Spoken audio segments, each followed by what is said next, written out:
Bienvenue dans Ramadan Naissance, la série du podcast Coran de ton cœur qui t'accompagne avec douceur pendant les jours bénis de Ramadan. Je suis Zeynep, enseignante et éternelle étudiante du Coran. Chaque jour de ce mois béni, du lundi au vendredi, prépare-toi à voyager à travers les histoires de ton Coran, à la recherche de belles leçons de vie pour toi et tes proches. Ramadan Naissance, parce que chaque Ramadan est censé être ta renaissance et chaque Ramadan est censé être ta station d'essence. Bismillahirrahmanirrahim.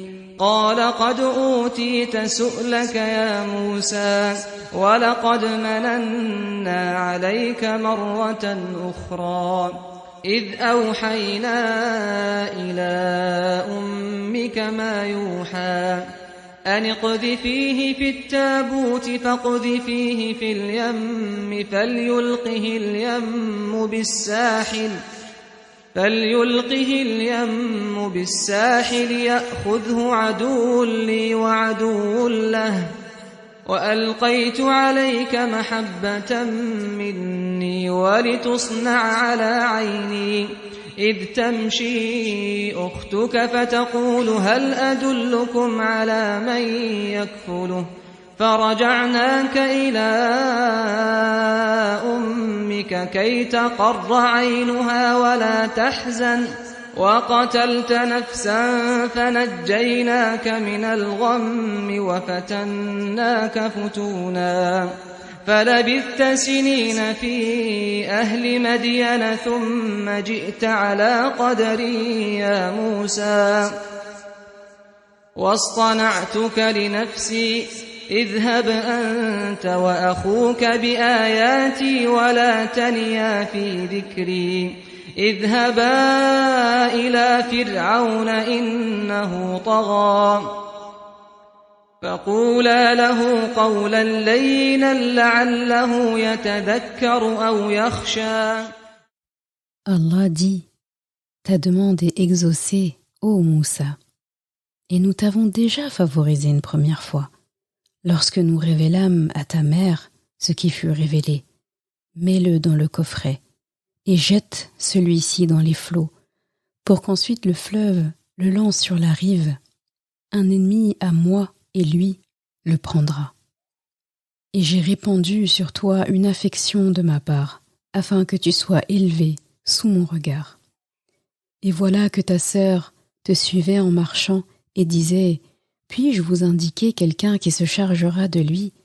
Et nous te rapportâmes à ta mère, afin que son œil se réjouisse et qu'elle ne s'afflige plus. Tu tuas ensuite un individu, nous te sauvâmes des craintes qui t'oppressaient, et nous t'imposâmes plusieurs épreuves. Et tu demeuras des années durant chez les habitants de Madian. Ensuite tu es venu, ô Moussa, conformément à un décret. Et je t'ai assigné à moi-même. Pars, toi et ton frère, avec mes prodiges, et ne négligez pas de m'invoquer. Allez vers Pharaon, il s'est vraiment rebellé. Puis parlez-lui gentiment. Peut-être se rappellera-t-il ou me craindra-t-il. Surat Taha, ayah 36 à 44. Notre récit du jour, c'est Allah qui raconte à Moussa alayhi salam son histoire, son parcours. Moussa alayhi salam vient de passer par plusieurs émotions. Il vient de grimper une montagne où il pensait récupérer un peu de feu pour sa famille. Finalement, c'est son Rabb, Allah subhanahu wa ta'ala, qu'il trouve. Un Rabb qui lui parle avec fermeté, tantôt pour lui signifier qui il est, tantôt avec douceur lorsqu'il lui présente les pouvoirs de son bâton, puis avec détermination quand il lui demande de retourner en Égypte, de confronter Pharaon en public et de sortir son peuple d'Égypte. Que penses-tu que Moussa alayhi salam a dû ressentir à ce moment? Il a dû dire « Mais je suis condamné à mort de ce royaume. Je suis condamné à mort en Égypte. J'ai fui en tant que fugitif. J'ai fui alors qu'un arrêt de mort était signé à mon sujet. Le moment où je remets les pieds en Égypte, je redéclenche cet arrêt de mort. Et puis, je ne suis pas éloquent, je bégaye. Mon frère s'exprime mieux que moi. Permets-moi de me renforcer de sa présence à mes côtés. Et Ya Rab, s'il te plaît, apaise-moi dans mon discours, dans ma locution, dans mon trac, dans la prise de parole en public. Et Allah subhanahu wa ta'ala, que penses-tu qu'il lui réponde? Eh bien, il lui a répondu qu'il n'y avait aucun problème. Ya Moussa, ta demande est exaucée. Effectivement, je vais t'apaiser pour que tu parles avec aisance. Je te permets d'avoir ton frère Haroun, alayhi salam, avec toi, à tes côtés, devant Fir'aun. Tu sais ce qu'Allah a fait d'extrêmement beau pour Moussa alayhi salam après ça. Il lui a tout simplement repassé tout le déroulement de sa vie jusqu'à présent, en lui disant « Tu sais Moussa, j'ai toujours été à tes côtés. J'ai toujours pris soin de toi. Et avec cette demande-là que je viens de t'exaucer, sache que ce n'est pas la première fois que je t'accompagne. Il n'y a que moi qui sais ce par quoi est passée ta maman après ta naissance. Tu imagines? Elle m'a fait confiance. Elle a eu confiance en moi en jetant dans le Nil le panier qui te contenait, comme je lui avais demandé de le faire. Avec courage, sans me cacher pourtant sa peine et sa tristesse. J'ai donc dû d'abord prendre soin d'elle et de son cœur, de la fortifier et de la rassurer, avant de prendre soin de toi. En prenant soin d'elle, c'est là que j'ai pris soin de toi pour la première fois. Et puis, par la suite, j'ai décuplé l'amour maternel autour de toi, en t'offrant 2 merveilleuses femmes en guise de maman, ta mère et Asiya. Tu as été le bonheur et le baume au cœur de 2 femmes en même temps. Est-ce que tu te rends compte? Juste en tant qu'enfant, tu as été le bonheur de 2 femmes. L'une qui t'a enfanté et qui a eu l'espoir que tu sauverais ton peuple plus tard. Et l'autre, Asiya, en lui permettant de vaincre la tristesse et la solitude qu'elle vivait dans un grand palais pourtant, avec un mari injuste. Je t'ai même épargné de Fir'aun alors que tu vivais sous son propre toit et que je savais, moi, que tu allais le renverser plus tard.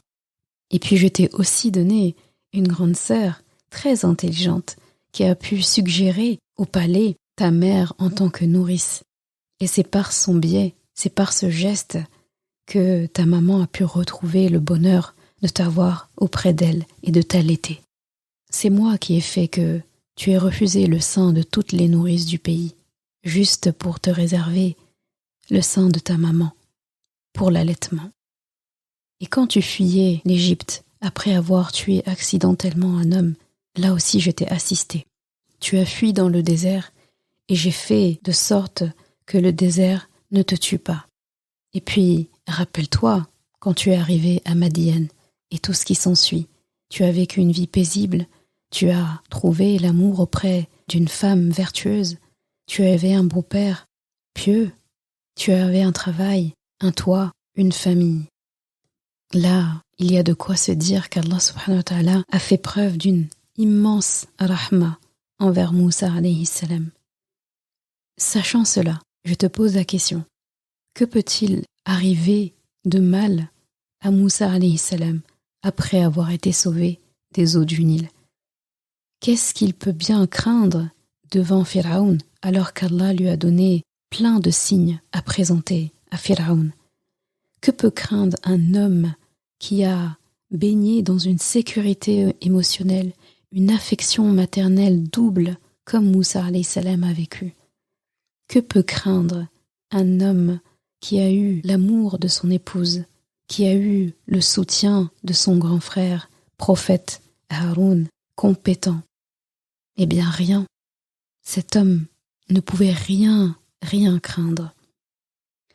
En lui faisant le récit du chemin déjà parcouru grâce à lui, Allah montre à Moussa alayhi salam qu'il lui a facilité dans sa vie.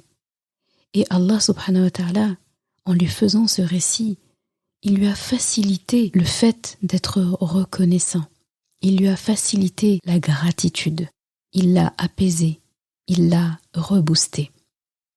Et tu le sais bien, la gratitude, la reconnaissance ouvrent les portes de tous les bienfaits. La leçon que j'aimerais que tu emportes avec toi aujourd'hui, c'est de faire des bilans de ta vie de temps en temps et régulièrement. Ça te permet de voir clair sur ta route. Regarder en arrière tout le chemin parcouru t'aide à regarder de l'avant avec l'œil de la gratitude pour tout ce qu'Allah a fait pour toi jusque-là. Ça te rassure pour la suite, parce que ça te rappelle que de la même façon qu'Allah a pris soin de toi hier, eh bien Allah prendra soin de toi encore plus demain et pour tout le reste de ta vie. Et si jamais une épreuve te touche, si tu as l'impression de tourner en rond dans ta vie, si tu as l'impression soudain que plus rien ne va, alors suis l'exemple de ce qu'Allah a fait pour Moussa alayhi salam. Repasse-toi ton propre film, le film de ta vie, et efforce-toi surtout, pour chaque étape de ta vie, de te demander ce qu'Allah a fait de spécial pour toi. Tu verras que mis bout à bout, la suite te semblera plus claire. Cette méthode est d'ailleurs un des meilleurs moyens de cultiver la reconnaissance envers Allah. Relis ton histoire, relis ton parcours passé, lis ça au présent et tu verras que c'est ce qui te rendra riche dans le futur. Tu as remarqué, ton histoire est intemporelle. Elle a commencé auprès d'Allah et elle finira auprès d'Allah. Allah qui n'est autre que le temps lui-même.